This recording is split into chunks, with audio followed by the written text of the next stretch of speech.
Steve, thank you very much. Of course, we are waiting for the governor to take the podium to update us on the number of power outages. As we had just reported, CL&P has 1.2 million customers. And just imagine this, 800,000 of them are without power. And you can imagine with these temperatures, without power means without heat. And as Steve just told you tonight, it's expected to be down into the 20s.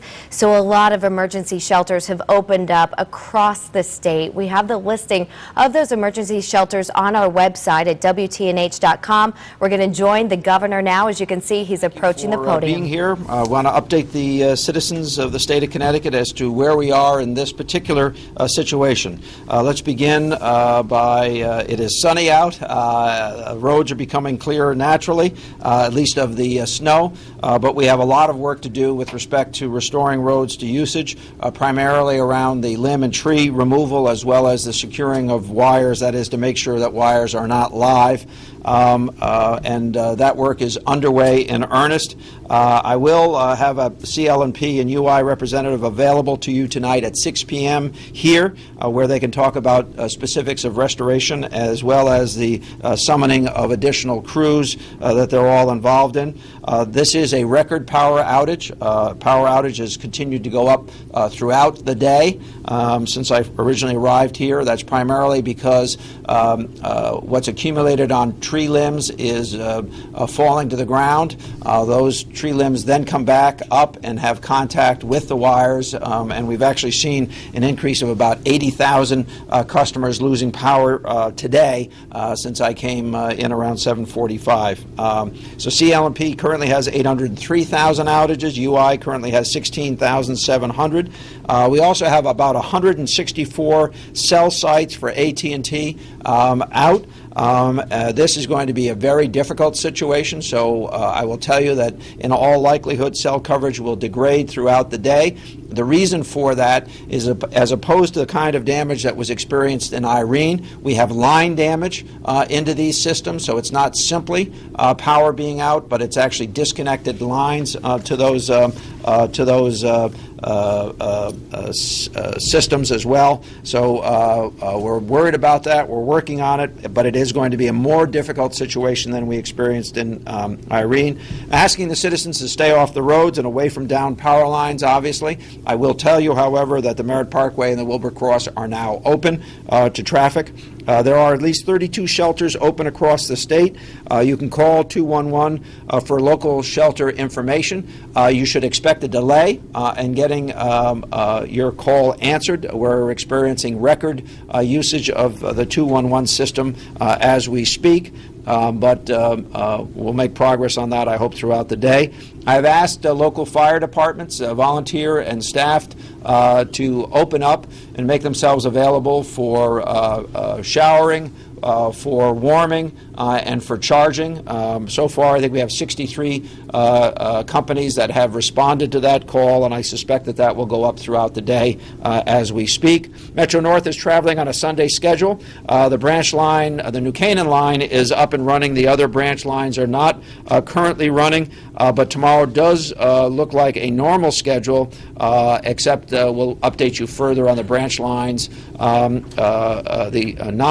currently non-operating branch lines as we get more information later in the day. All likelihood, those lines will operate, with the exception of the New Canaan, with bus service. Waterbury bus line is canceled for today. Danbury bus line is up and running, as are the others. Bradley Airport is up and running, although there's been large cancellation of flights. We are working on getting as many of those 1,500 people who were stranded there last night on other flights or being transported by bus or other ways to get them out of the airport. I would ask that if anyone has travel plans out of Bradley, that they contact their carrier to make sure that their flight is going to be in a position to leave Bradley. Obviously, a number of flights have had difficulty. Earlier today, we knew that there were at least 17 cancellations in Bradley, which probably means 17 planes leaving were canceled as well. So you should check on that. With that, I will tell you that I have asked President Obama to declare an emergency in Connecticut. That letter was sent earlier today, and obviously we continue to operate under an emergency that I declared previously in the state of Connecticut. But with respect to federal aid, I've asked the President to act. With that, I'll take some questions. What would that mean for folks? It primarily would make That was assets Governor available. Malloy. As you can see, he's holding a news briefing with the very latest of what he is calling a historic storm, a storm the likes that Connecticut has never seen before. And in fact, by the hour, by the minute, the number of power outages continue to climb. That latest number that he had just reported,